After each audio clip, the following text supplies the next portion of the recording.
చాలా గడిచిపోయింది. కాలం ఎవరి కోసం ఆగదు. ఐస్ క్రీమ్ తిన్నా కరుగుతుంది, తినకపోయినా కరుగుతుంది. అలాగే కాలం ఎవరి కోసం ఆగదు.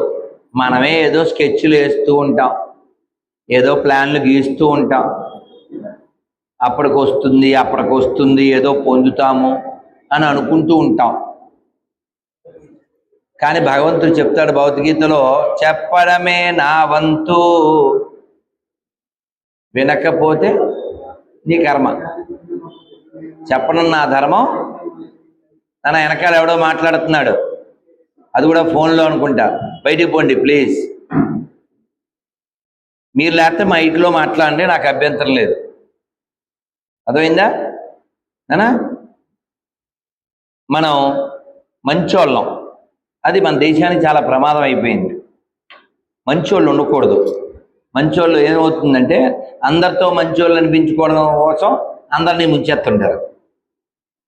ఎలాంటి గుణాలు ఉంటే ఈ దేశానికి మంచిదో చెప్తాను. ఓ తల్లి పడవలో ఏదో ఒక లేక్లో ఒక 25 ఏళ్ళు అవుతుంది. ఎక్కడ? చెన్నైలో. ఎవరు మాట్లాడకండి, సెల్ చూడకండి, ఎదురు కూర్చుంటే ఆనందిస్తాను, వెనకాల మాట్లాడకుండా ఉంటే మంచిది. నాకు మొహం ఆటలేదు కాబట్టి ఇలాగే మాట్లాడతాను. మీరు మారి తీరాలి, ఎప్పుడు అలాగే ఉండకూడదు. బాల్యంలో ఉన్నట్టు యవనంలో లేం, యవనంలో ఉన్నట్లు ప్రౌఢ వయస్సులో లేం, తర్వాత వృద్ధాప్యంలో లేం. మన బిహేవియర్ మారుతూనే ఉండాలి. అమ్మ మాట్లాడద్దు. 25 ఏళ్ల క్రితం ఒక లేక్ అంటే సరస్సు, ఆ సరస్సులో పడవలో తల్లి ఇంకా ప్రయాణికులు, ఓ 10-12 ఏళ్ల పిల్లవాడు వెళ్తున్నారు. పిల్లలు ఏం చేస్తారు? నీళ్లు చేతికి దగ్గర ఉంటే ఇలా ఆడతారు కదా, వాడు ఆడుతున్నాడు. టక్కుని పట్టుకుంది. ఎవరు? మొసలు పట్టుకుంది. వాడు అమ్మా అన్నాడు. వెంటనే తల్లి వాడిని పట్టుకుంది. జనం కూడా పట్టుకున్నారు. కానీ మొసలి బలం ముందు మనుషుల బలం సరిపోద్దా? వీళ్ళు ఇట్లా ఆగుతున్నారు, అది అట్లా ఆగుతుంది. పడవ ఊగిపోతుంది దాని బలానికి. అందులో ఉన్న పెద్ద మనిషి ఏమన్నాడంటే, అమ్మా నీ కొడుకును వదిలేస్తావా, లేకపోతే మా అందరినీ చంపేస్తావా? అందరూ చచ్చిపోతాం, మునిగిపోయి, వదిలేయ్ అని చెప్పి. కళ్ళ ముందు తల్లికి అంతకంటే ఇంకా నిద్రపడుతుందా? తల్లి బతుకుంటుందా ఇప్పటిదాకా? కొడుకుని తన చేతులతోనే వదిలేసి ముసలికి ఆహారం చేసేసి, ఎంత వేదనాభరితమైన స్థితి అది. అటువంటి దుఃఖం ఎందరో తల్లులు పడితే, ఇదిగో మనం ఎలా ఫ్యాన్ కింద కూర్చుని మాట్లాడుకుంటాం. ఆజాద్ చంద్రశేఖర్ పేరు విన్నారా? చాలా చిన్నవాడు, గొప్ప వంశంలో పుట్టాడు, సద్బ్రాహ్మణుడు. కానీ ఫిజికల్గా మంచి వ్యాయామం చేసేవాడు. ఆ వ్యాయామం చేసే లక్షణం ఉండటం వలన ఆయన ఛాతి ఉందే, అది ఎంత ఉండేది. ఎప్పుడు తుపాకి ఉండేది. ఎందుకు? ఈ బ్రిటిష్ కుక్కల నుంచి రక్షించుకోవడానికి. ఇంత పిల్లోడు ఉన్నప్పుడు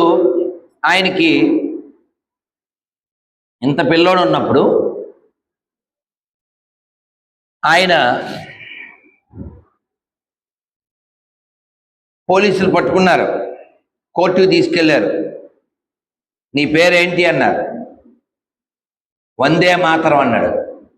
అలా అంటేనే కదరా ఇక్కడికి తీసుకొచ్చారు, మళ్ళీ వందే మాతరం అంటే ఏమిటిరా అన్నారు. మీ నాన్న పేరు ఏంటి అన్నారు. ఆజాద్ అన్నాడు. ఆజాద్ అంటే అర్థం ఏంటి? స్వాతంత్రం. క్షమాపణ చెప్పు అన్నారు ఆ బ్రిటిష్ జడ్జి. నేను నా తల్లికి, నా భారత మాతకి జై చెప్తున్నాను, మీకెందుకు నేను సారీ చెప్పాలన్నాడు. అయితే వీడికి 90 కొర్రా దెబ్బలు కొట్టనన్నారు. కేవలం లంగోటి ఉంది, గోచి. ఆ తెల్లని పిల్లవాడి శరీరం, బొద్దుగా ఉన్నాడు.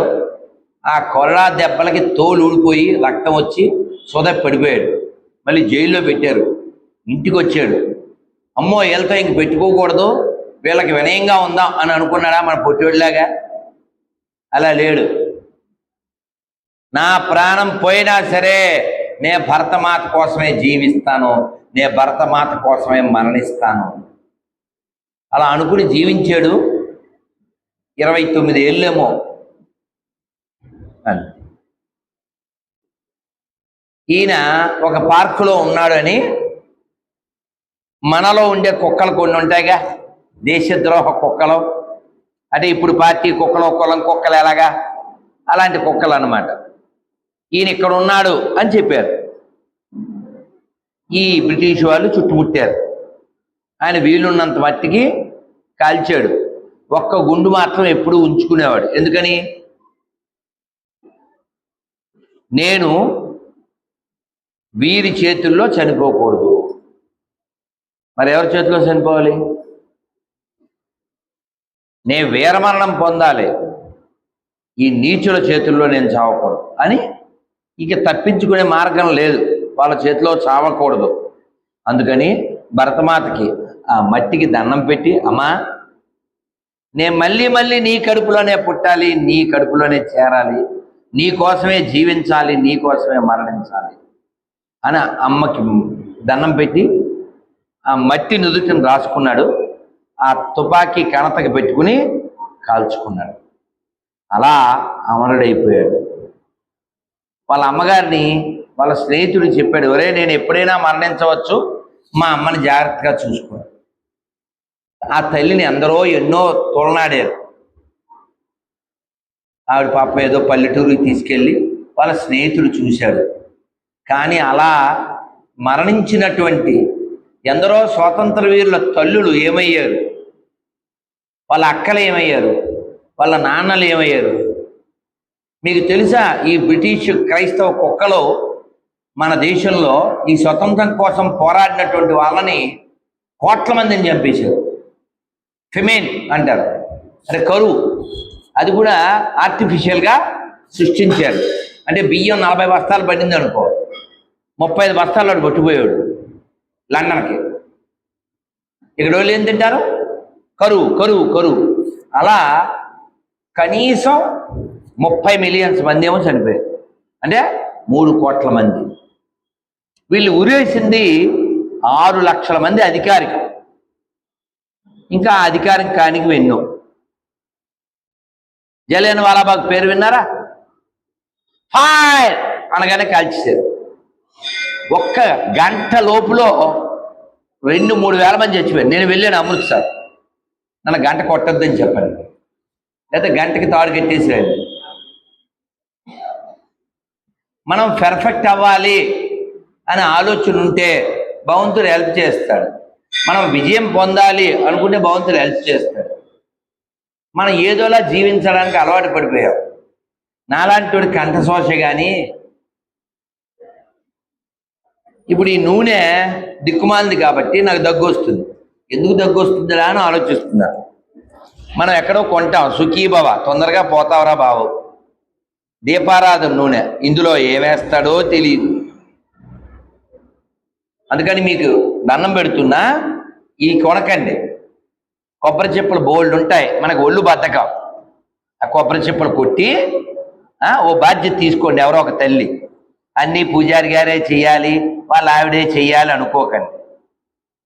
కొబ్బరి చెప్పులు మీ ఇంటికి పట్టుకుపోయి మేడ మీద ఎండబెట్టి వాటిని ముక్కలు కొట్టి గానుగా ఆడించి తీసుకొచ్చి ఇక్కడ పెట్టండి. ఓ 10 డబ్బాలు. మంచి బొట్లు పెట్టుకుంటే మనం మంచి భక్తులమేనా? నేనేం చెయ్యాలి గుడికి, నేను శివయ్యకి ఏం చెయ్యాలి, వెంకటేశ్వరానికి ఏం చేయాలి ఆలోచించాలి. శ్రావణ మాసం వస్తే ఏం పెడతారు పేరంటంలో? మనం కచ్చి పట్టుకెళ్తామా జేబురుమాలు? ఎందుకు? శ్రావణ శుక్రవారం, శ్రావణ మంగళవారం ఈ పేరంటానికి వెళ్తారా? వెళ్ళరా? వెళ్తే ఏం పెడద్దు ఆవిడ, ఇంటి ఆవిడ? ఇంకా ఇంకా అది అసలు చెప్పట్లేదు. శనగలు పెడద్దా? చల్లుడి పెడద్దా? చిన్నప్పుడు ఆ శనగలు చల్లుడి కలిసిపోతే మేము ఎత్తుకుని తినేసేవాళ్ళం. ఆ శనగలు పచ్చి అన్ని తినంగా అమ్మప్పుడు వేపితే మేము దుమ్ము లేపేవాళ్ళం. అది నేనైనా కృష్ణ గారైనా మీరైనా ఆ కిక్కు వేరు. గరికపాటి వారు అంటారు, ఆడవాళ్ళకి శనగలు కాదు మగవాళ్ళకి శనగలు, ఆడవాళ్ళకి నగలు. అదే శ్రావణ మాసం. నగలు మీకు, శనగలు మాకు. చక్కగా అలంకరించుకుంటారు కదా. నేను ఎలా ఆలోచిస్తున్నానంటే, మా అమ్మ అలా అలంకరించుకుంది, నా ఎదురుగా ఉన్న అమ్మలు కూడా అలా అలంకరించుకుని లక్ష్మీదేవిలా వాళ్ళ ఇంటికి వెళ్తారు. ఆ పిలిచినావిడ బాగా రిచ్ అయి ఉంటుంది. అయినప్పటికీ కూడా ఈవిడి కాళ్ళకి పసుపు రాస్తుంది. అవునా కదా? మేము రిచ్ కదా అని కాళ్ళకి రాయడం మాందో.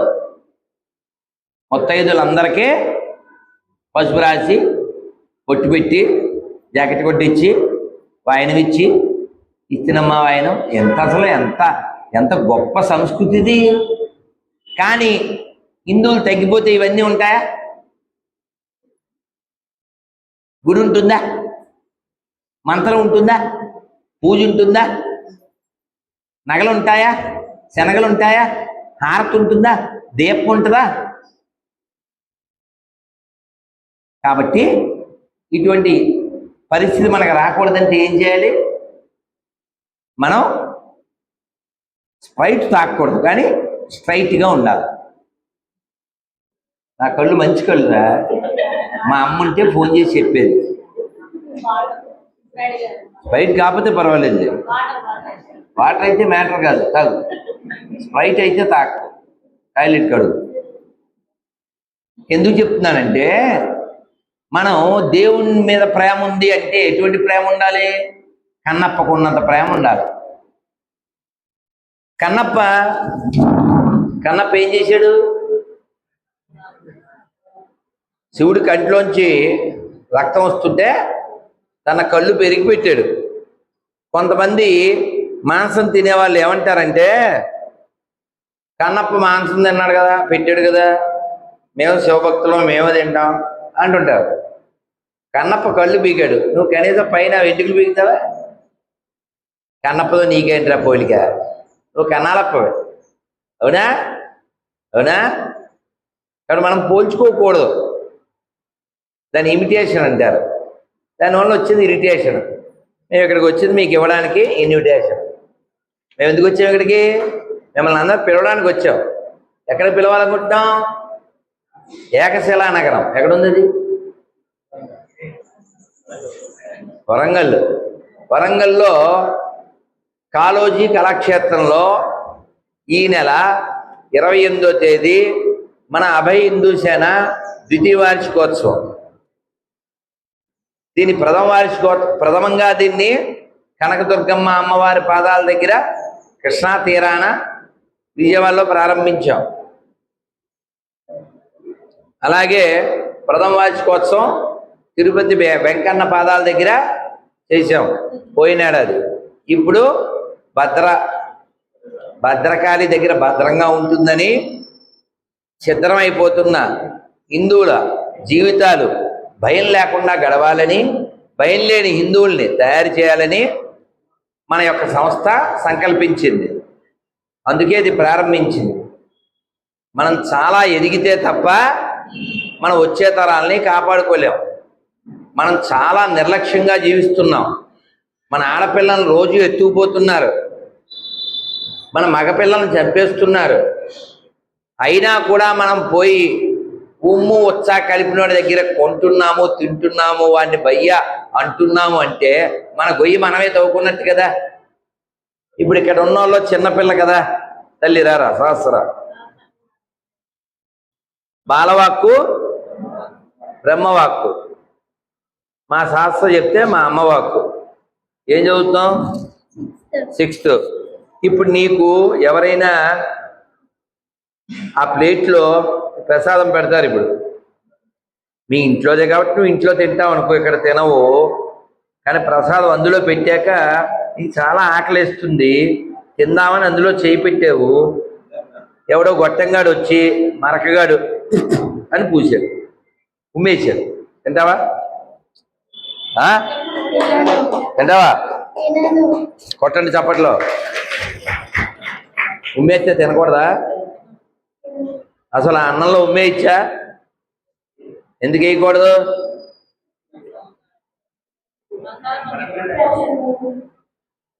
అన్నం ప్రసాదం, అది లేకపోతే మన జీవితం లేదు కదా. ఉపనిషత్తుల్లో చెప్తారు అహమన్నం అహమన్నం అహమన్నం. మీరు సినిమాలు చూస్తారు కదా, కంచం ఏంటి ఎంత ఉంది అన్నాడా? చూసావా? కంచం ఏంటి ఎంత ఉంది అన్నాడా? చూసావా? మర్చిపోయావా? చూడలేదా? గుర్తు చేస్తే గుర్తొచ్చేద్ది. అప్పుడు వాడు ఏమంటాడు, వెళ్ళాం తింటే అయిపోద్దిలే అంటాడా? మొత్తం ప్లేట్ అంతా తినిపించేస్తారా? ప్లేట్ అంతా తినిపించేస్తే ఏమైంది? బ్రహ్మానందం పొట్ట ఎంత అయిపోద్ది, అవునా? అందుకే అన్నము అంటే అర్థం ఏంటి? అన్నము అంటే మనము తినున్నది, మనని తినున్నది. ఏమన్నారు?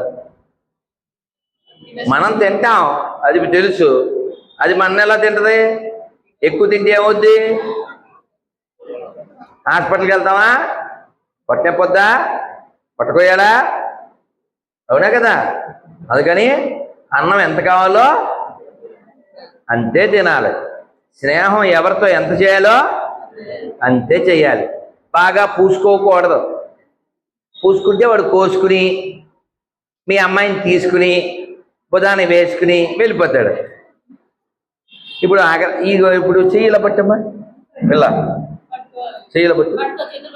ఇది పట్టుకుంటే కొంచెం పట్టుకుని చూడు, కాలుతుందే. ఇప్పుడు వేళ్ళకి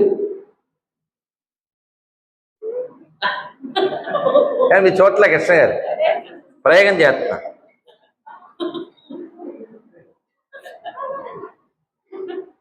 ఏమవుతుందన్నా వేలు పెడితే? అమ్మా ఏమవుతుందన్నా? జస్ట్ కొంచెమే, వద్దు అంటే కాలుతుంది అని తెలుసు కదా, అవునా? ఇక్కడ వేలు పెడితే జస్ట్ వేలే కాలుతుంది, అవునా? అదే ఎదవలతో స్నేహం చేస్తే బాడీ మొత్తం కాలుతుంది. అదవుతుందా? అందుకని మంచి ఫ్రెండ్స్తో స్నేహం చెయ్యాలి, మంచి ఆహారాన్ని ప్రసాదంగా స్వీకరించాలి, మంచి పుస్తకాలు చదవాలి, మంచి మాటలు వినాలి, రోజు భగవంతుడి నామం అనాలి, హిందువుల దగ్గరే కొనాలి. అదవుతుందా? మీ ఫ్రెండ్స్ 4 పేర్లు చెప్పు. భువైనిక, చైతన్య, భవ్య, వర్ణిక. కొట్టనమ్మా చప్పట్లు. ఇందులో రోగం లేదు, రోగం లేదు. రోగం రోగం అంటే తెలుసుగా, నల్లని మేఘం, అదే రోగం.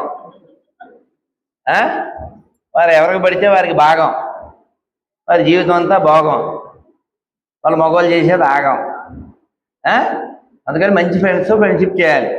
అదేందా అమ్మ? చిన్నపిల్ల చెప్పింది కదా, ఆహారంలో ఉమ్మేస్తే తినకూడదని. అలా ఉమ్ము పోయడానికి ఒక జాతి ఉంది, అందులో ఉచ్చ కూడా పోస్తూ ఉంటారు. కూరగాయలు ఎక్కడ కడగాలి అమ్మా? నీకంటే మ్యాటర్ ఉంది కాబట్టి వాటర్లో కడగాలని చెప్పావు, కానీ పందులు ఎక్కడుంటాయి తల్లి? పందులు ఎక్కడుంటాయి నాన్న? పందులు ఎక్కడుంటాయి? వాటర్లో ఉంటాయి, బురదలో ఉంటాయా? మనం తినే కూరగాయలు పందుల దగ్గర కొన్నాం అనుకో, అవి బురదలో కడిగి పెడతాడు. అప్పుడు మనకు ఆరోగ్యం వస్తుందా, రోగం వస్తుందా? కాబట్టి మనమంతా ప్రతిజ్ఞ చేద్దామా? అంటే ఏంటో తెలియదు కదా తల్లి. అడికెళ్ళి కూర్చో, మా అమ్మ కదా. చప్పట్లు కొట్టండి మా శాస్త్రకే, బంగారు తల్లికి. అందరూ ఇలా చేపెట్టండి, కూర్చుని లేవకండి, చెప్పండి. ఈసారి ఈ మైక్ ఎక్కడో ఆకాశంలో కానీ ఇక్కడ కూడా 2 బాక్సులు పెట్టాలి. అర్థమైందా? చాలా చోట్ల ఇదే ఒక రాంగ్ కాన్సెప్షన్.